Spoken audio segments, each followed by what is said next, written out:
I have a dream that one day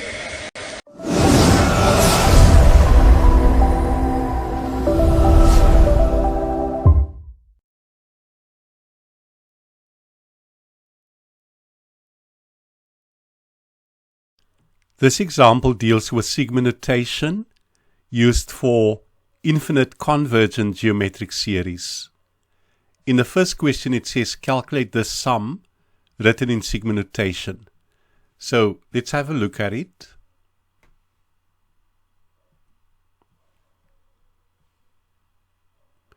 So we have the sum of 8 times a half to the k plus 2, where k goes from 1 to infinity. And we need to evaluate this sum. We can always start by writing down the first 3 terms. So term 1 will be 8 times a half to the 1 plus 2. In other words, to the power of 3. And we can do this on a calculator, and it comes to 1. Then term 2 is 8 times a half to the 2 plus 2. In other words, to the 4. And this comes to a half on a calculator. Then term 3 is 8 times a half to the 3 plus 2. So to the 3 plus 2. In other words, to the 5. And this comes to a quarter. So now that we have the values of the first 3 terms, we can write down the values of a and r. A is the first term, and that's 1. R is the common ratio, and we can get it by taking term 2 divided by term 1. So a half divided by 1, which is a half. Now we can use the sum formula for an infinite series. So the sum to infinity is a over 1 minus r. We plug in a and r, so it's 1 over 1 minus a half, and this comes to 2. So then the sum to infinity, represented by this sigma notation, is equal to 2. Let's look at the second question. We are given the sum to infinity in sigma notation, and we are told that it comes to 6, and we need to find n. It's important to note that here n is not a number of terms. So let's have a look at it. So the sum to infinity given in sigma notation equals 6, and we need to find n. Once again, we can start by writing down the first 3 terms. So term 1 will be 3 times n to the 1 minus 1. So 3 times n to the 0. And n to the 0, of course, is 1, so it's 3. So the first term is 3. The second term will be 3 times n to the 1 minus 2. So 3 times n to the negative 1. This is equal to 3 times 1 over n, using the laws of exponents here. And this comes to 3 over n. Then term 3 will be 3 times n to the 1 minus 3, so to the negative 2. And this is 3 times 1 over n squared, which is 3 over n squared. Once again, from this, we can find a and r. A is the first term, and that's equal to 3. R is the common ratio, and we can take term 1, or rather term 2, divided by term 1. So 3 over n divided by 3. And this is equal to 3 over n times a third, which is equal to 1 over n. So r is equal to 1 over n.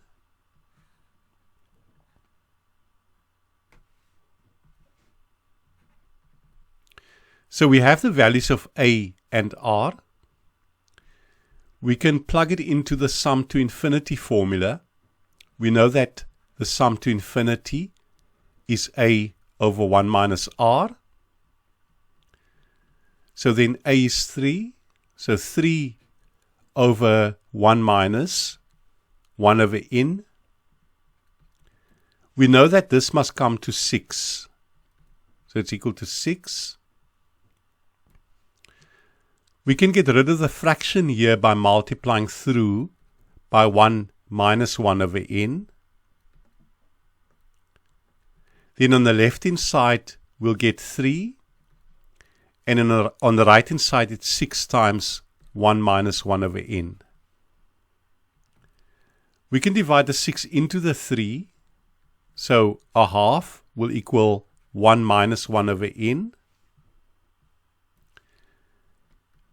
We can bring the negative 1 over N to the left-hand side and take the half to the right-hand side. We'll get 1 minus a half, which is a half. Now we have two fractions here. The left-hand side is 1 over N. The right-hand side is 1 over 2. The numerators are both 1. So then the denominators must be the same as well. So N is equal to 2. In number 3 it says, determine M in terms of P if P is given by this infinite sum written in sigma notation. So let's have a look at it. Once again we can find the first 3 terms. So term 1 will be a quarter. Now here I starts at 0. So the first value for I that we must plug in here will be 0. Then times M. So a quarter to the power of 0 times M. Anything to the 0 is 1. So term 1 then is equal to M. Then finding term 2, it will be a quarter to the 1 times M. And that's equal to M over 4.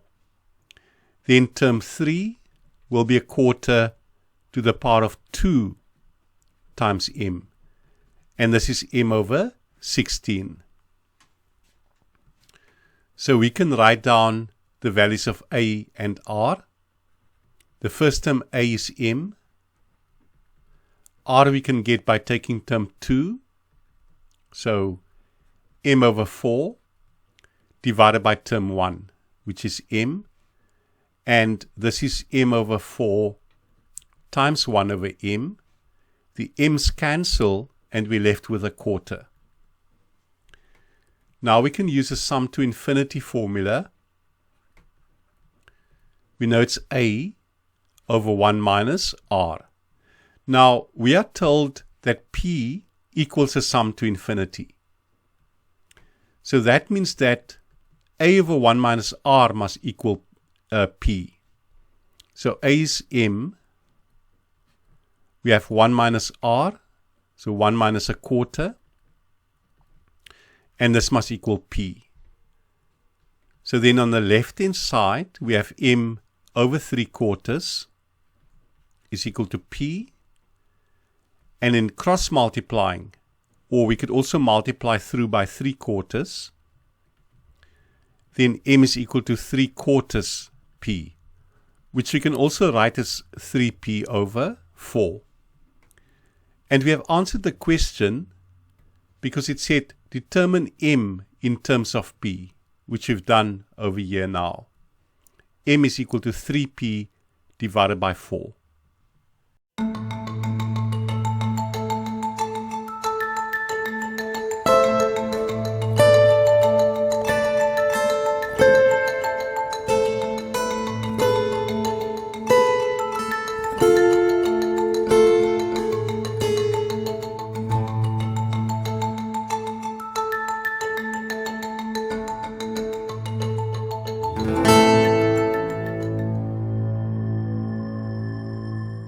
So let's look at your answers to this question.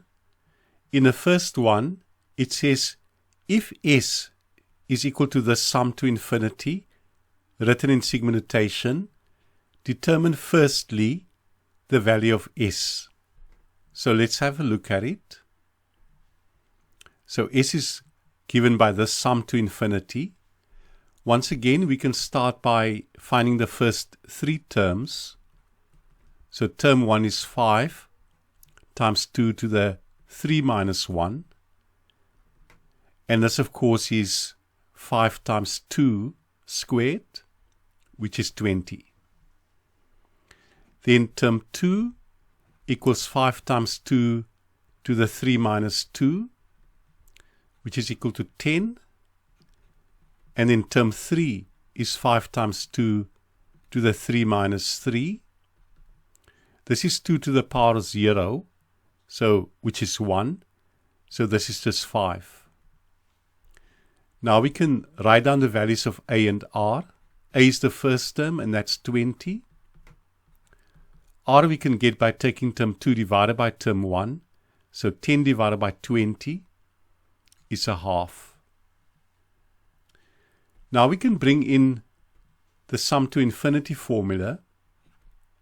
We know the sum to infinity is a over 1 minus r. Now, in this case, we are told that s equals this infinite sum. So then s will equal a, which is 20. So 20 over 1 minus r. 1 minus a half. And this is equal to 40. So then s is equal to 40 because the sum to infinity is given by s, and that comes to 40. Let's look at the second part of this question. So in 1.2 it says, determine the smallest value of k if t sub k is less than 5 times 4 to the negative 6. So let's have a look at it. Now, t sub k is a general term, and we know to find the general term, we use the formula for the nth term. T sub n is ar to the n minus 1. Now, we saw previously, or earlier, that a was 20 and r was a half. So that means that substituting it into here, 20 times a half, in this case to the k minus 1, will be less than 5 times 4 to the negative 6. And we need to solve for k in this inequality. We can start by dividing 20 into the right-hand side.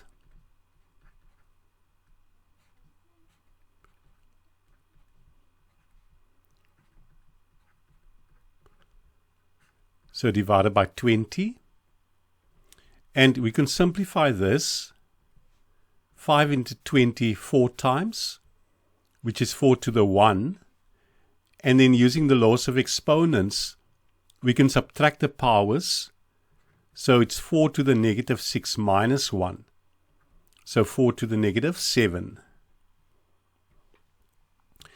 The unknown k is in the power here, or in the index. So we're going to log both sides. So we log both sides of this inequality. So less than the log of 4 to the negative 7. Now we can use the log rule that says the log of a to the m is m times the log of a. So we can write the k to the k minus 1 in front of the log.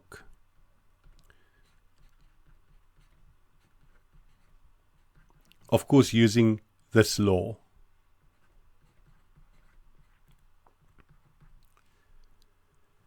Now we can divide the log of a half into the right-hand side. But now a half is between 0 and 1. So the log of a half will be negative. And when we divide an inequality through by a negative number, it switches around. So k minus 1 will be greater than the right-hand side divided by log a half.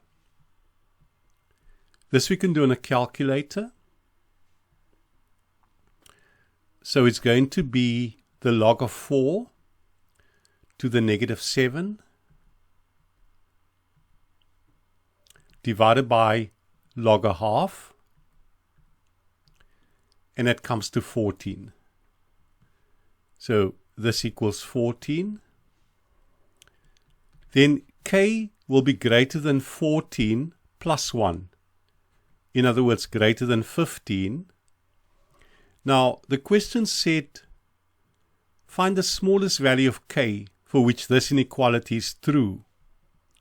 K refers to the number of terms, so it must be a natural number. In other words, it must be a positive integer. So k is an element of natural numbers. The next natural number greater than 15 will be 16. So then k will equal 16. In the second question here it says, determine k if this infinite sum equals 15. Once again, we can start by writing down the first three terms. So term 1 is k times 2/3 to the 1 minus 1, so to the 0, and this equals k. Term 2 is k times 2/3 to the 2 minus 1, so just to the 1, and this is 2k over 3. Term 3 is k times 2/3 to the 3 minus 1, so squared, and this is 4 over 9, so we get 9k, or rather 4k, so 4k over 9. From this we can find A. A is the first term, and that's k, and R, the common ratio, we can get by taking term 2 divided by term 1. So 2k over 3 divided by k, which is 2k over 3 times 1 over k. The k's cancel, and we're left with 2/3. Now, the left-hand side here is the sum to infinity, so we can bring in the formula for the sum to infinity. We know that it's a over 1 minus r. So then, substituting in a and r, a is k, and r we saw was 2/3. So this must equal the right-hand side here, which is 15. And 1 minus 2/3 is a third. And we can multiply both sides by a third. And we see that k is 15 times a third, which is 5. Let's look at the last question here. In the first part it says, determine this sum written in sigma notation in terms of n. So let's have a look at it. What's important to note is that this is not a sum to infinity. It's a sum to n terms represented by the sigma notation. We can find terms 1 to 3 again. Term 1 is 2 times 3 to the 1 minus 1, which is 0, 3 to the 0, and this is 2. Term 2 is 2 times 3 to the 1 minus 2, which is 3 to the minus 1, and this is 2 over 3. 3 to the minus 1 is a third. Then term 3 is 2 times 3 to the 1 minus 3, which is 2 times 3 to the negative 2. 3 to the negative 2 is 1 over 9. So this is 2 over 9. The first term then will be 2. And the common ratio r we can get by taking term 2 divided by term 1. So this is 2/3 times 1 over 2. The 2's cancel here, and r is equal to a third. Now, to go back to the question, we have to determine the sum in terms of n.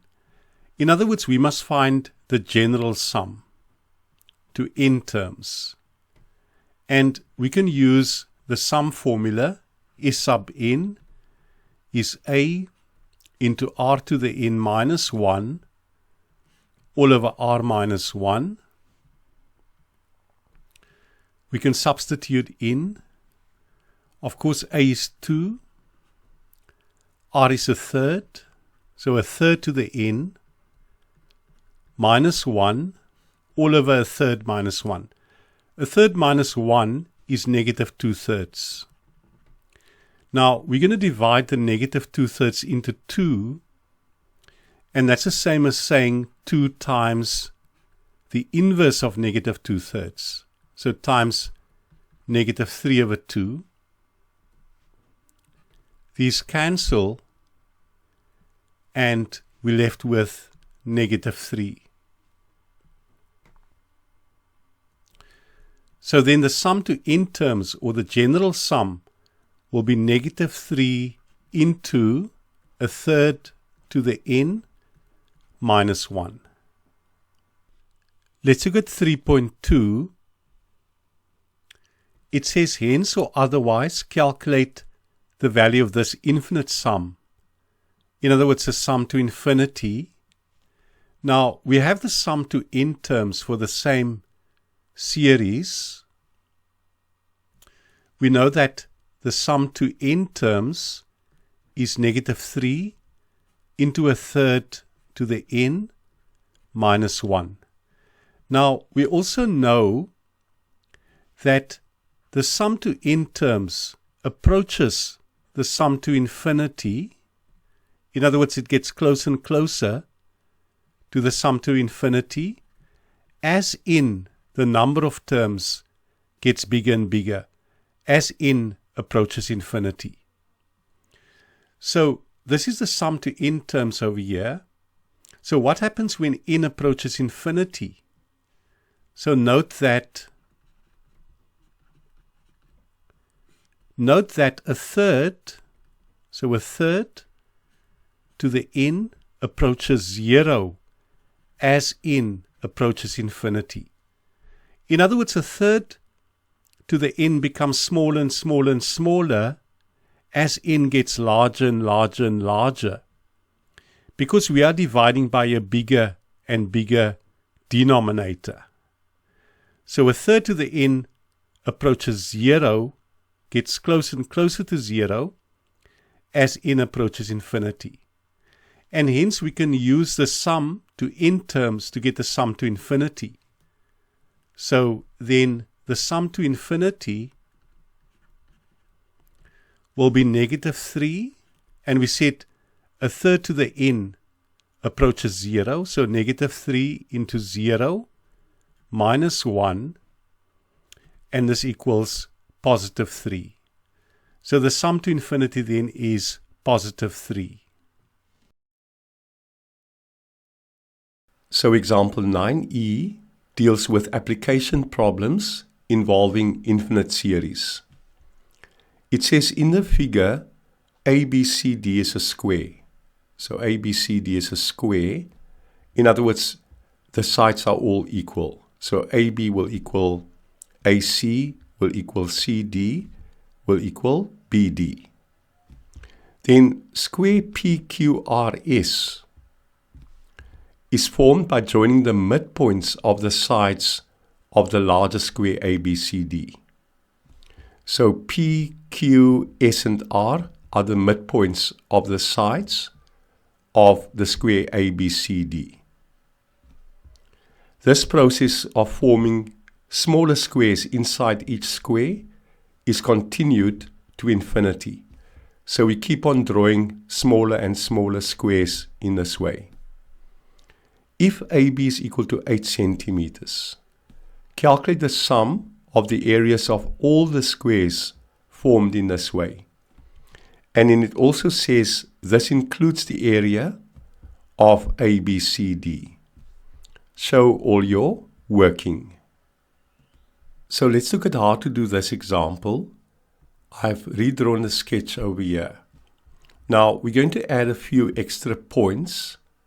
I'm going to call this point the midpoint of PQ. I'm going to call E. This point here F, and then G and H. Then the midpoint of H we can call I. So this point here. So I, J, K, and L. Now recall that AB is equal to 8 centimeters. And we know that P is the midpoint of AB. So we know this is true. AP is equal to PB. Q here is the midpoint of AC. So AQ equals QC equals AP equals PB. So AP then will be 4 centimeters and AQ will be 4 centimeters. Now we are interested in the areas of these squares. The first square, the biggest square is ABCD, and I'm going to call the area A1. And we know that the area then will be 8 centimeters times 8 centimeters, or 8 squared, which is 64 centimeters squared. Let's go to the next square, PQRS. Now, to find the area of PQRS, we need PQ. So we can use Pythagoras inside this triangle. Inside triangle APQ, we can use Pythagoras to find PQ. So PQ will be the square root of 4 squared plus 4 squared. So it's 16 plus 16, so the square root of 32. So PQ equals the square root of 32. We can find the area, or call the area of square PQRS. We can call that A2. And we know the length of one of the sides, which is square root 32. So basically the area will be 32 square rooted, or the square root of 32 times the square root of 32. So the square root of 32 all squared, which is 32.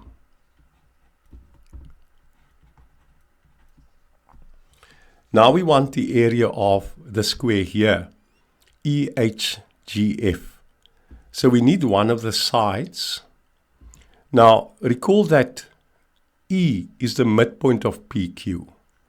And we know that PQ is equal to the square root of 32. So then EQ, for example, EQ here, the length of EQ will be the square root of 32 divided by 2. This will enable us to get, for example, the length of EF here by using Pythagoras. We also know that F is the midpoint of QS. So QF here is also the square root of 32 divided by 2. So then using Pythagoras inside triangle EQF, we can find EF. So EF using Pythagoras will be square root 32 over 2 all squared plus square root 32 over 2 all squared and all square rooted.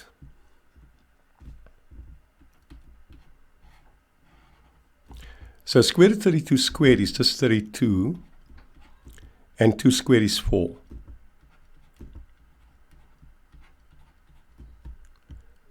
We can use a calculator to work this out with, but basically it's going to be the square root of 64 over 4, which is the square root of 16, which we know is 4. So basically EF here, this length is equal to 4 centimeters. And now we can easily find the area of the square, EHGF, which I'm going to call area 3.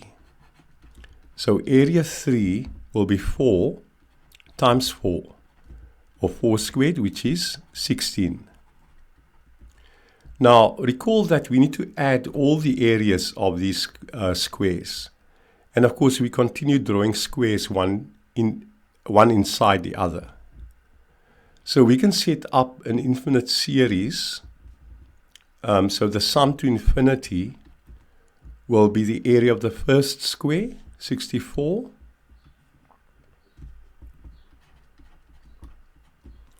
plus the area of the second square, which is 32, plus the area of the third square, which is 4, and so forth. Now we can use the formula. We know that the sum to infinity is a over 1 minus r. And of course, a, the first term, is 64 over 1 minus r. R we can get by taking term 2 divided by term 1, which is a half. So 1 minus a half is a half. And then 64 divided by a half is 128. So this is our final answer. Let's look at the second example of an application problem for infinite series. It says the height of each bounce of a rubber ball is 2/3 of the height of the previous bounce. The ball is dropped from a height of 15 centimeters. What distance does it travel as it moves vertically up and down from the moment that it touches the ground for the first time? Assume that the ball continues bouncing at an infinite number of times. Now, here we can start with a drawing. So the ball falls from an initial height of 15 centimeters. Important to note that this distance is covered only once as it falls down. Then it bounces 2/3 of the previous height. So the first time it bounces, it will bounce to a height of 2/3 times 15, which is 10 centimeters. Then, of course, the next height that it reaches as it bounces will be 2/3 of 10 centimeters, which is 20 over 3 centimeters. Now, we need to find the total distance covered by the ball, up and down. And recall that the first distance is covered only once. So let's say the sum of all these distances will be S. The first distance covered will be 15 centimeters. The second one will be 10 times 2, basically for up and down. So 2 times 10. Then the next height covered, or next distance covered rather, will be twice 20 over 3. And so forth. So all the distances covered after the first 15 centimeters will be twice the distance up. Now we can simplify this by taking our 2 as a common factor here. So 2 into 10 plus 20 over 3 plus and so forth.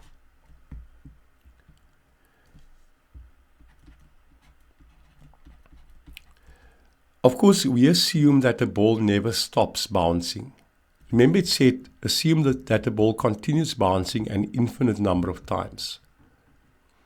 So, for the terms inside the brackets here, we can find the sum to infinity. And we can use the formula A over 1 minus R. A is the first term, so that's 10 over 1 minus R. And recall that R is 2/3. Remember that it said the height of each bounce of a rubber ball is 2/3 of the height of the previous bounce. So R is 2/3.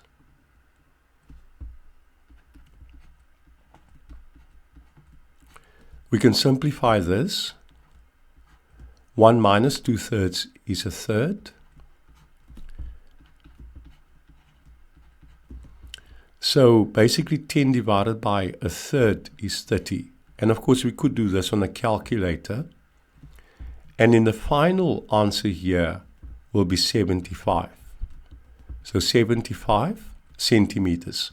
So that means that if we assume the ball continues bouncing forever, then the total distance that it will cover will be 75 centimeters.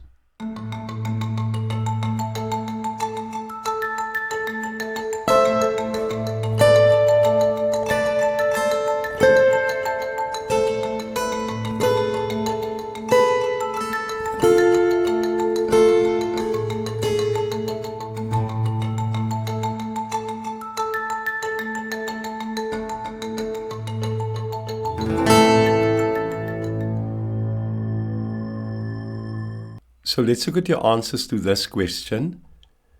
In number 1 it says, a plant grown in a nursery reaches a height of 118 centimeters in 1 year. It is sold and transplanted into a garden. During the next year it grows 12 centimeters.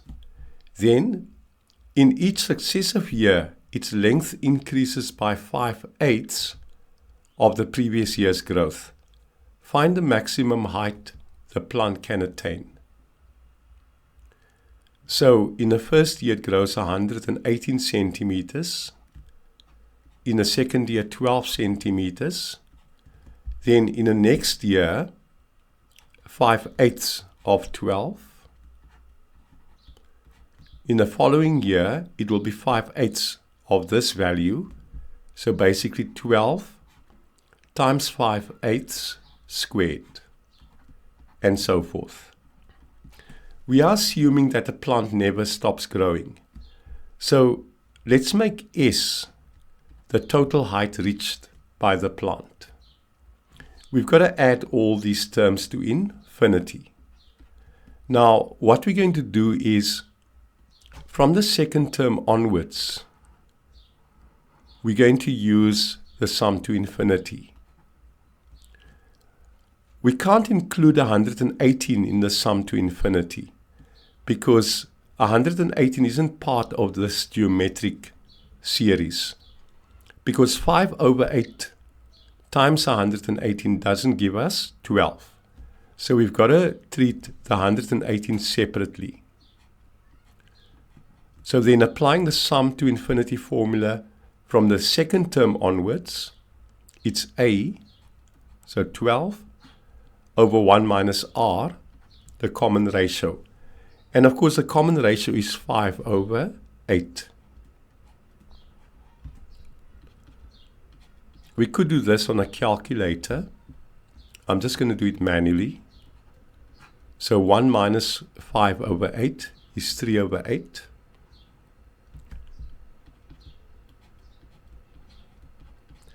And then 12 divided by 3/8 is 12 times 8/3. So 118 then plus 32, and this gives us 150 centimeters. In the second question here it says, the radius of the first circle of an infinite sequence of circles is 7 centimeters. And the radius of each circle is 1/8 of the radius of its predecessor. Calculate the sum of the areas of all circles in a sequence. So let's look at the answer to this question. The radius of the first circle we can call R1, and that's 7 centimeters. Then the next radius will be 1/8 of 7. So radius 2. Then radius 3 will be 1/8 times this number. So 7 times 1/8 squared. We want the areas of all these circles. So we're going to use the area formula for a circle, which is pi r squared. We can write down the areas of the first few circles, the first 3 circles. So the first circle we can call A1, the area of the first circle, which is pi r squared, so pi times 7 squared. Then A2 will be pi times 7 over 8 all squared.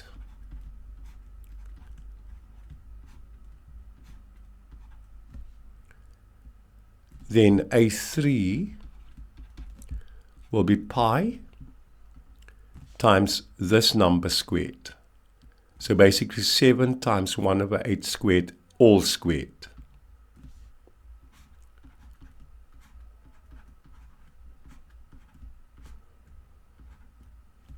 Now we're going to simplify a little bit. Here I'm going to write this as 7 squared. So pi times 7 squared times 1 over 8 squared. So once again 7 squared times 1 over 8 squared all squared is 1 over 8 to the power 4. That's using the rules of exponents and multiplying the powers. Now let's say that the total area of all the circles is A. And we basically have to add these terms to infinity. So the first area plus the second area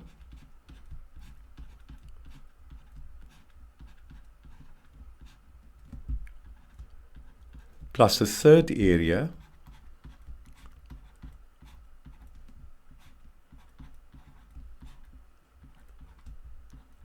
and so forth.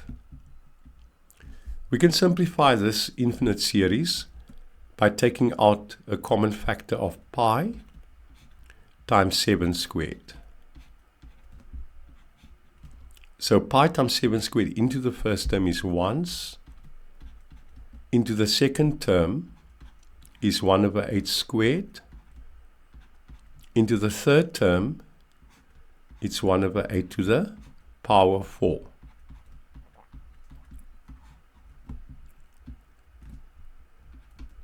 So 7 squared is 49, so it's pi times 49. And for these terms, we're going to use the sum to infinity. So basically times a over 1 minus r. A, of course, is the first term, which is 1, over 1 minus r. And r here, very important, r is actually 1 over 8 squared.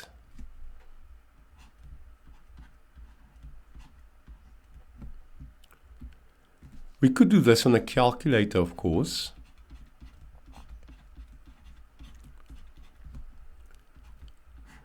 So 1 over 8 all squared is 1 over 64. And 1 minus 1 over 64 is 63 over 64.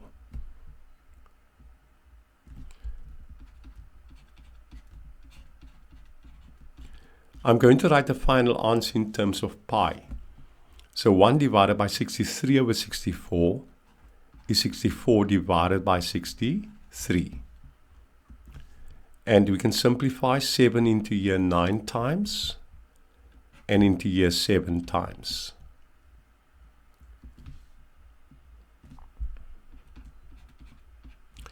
Then 7 times 64, so 7 times 4 is 28, carry 2. 7 times 6 is 42, plus 2 is 44.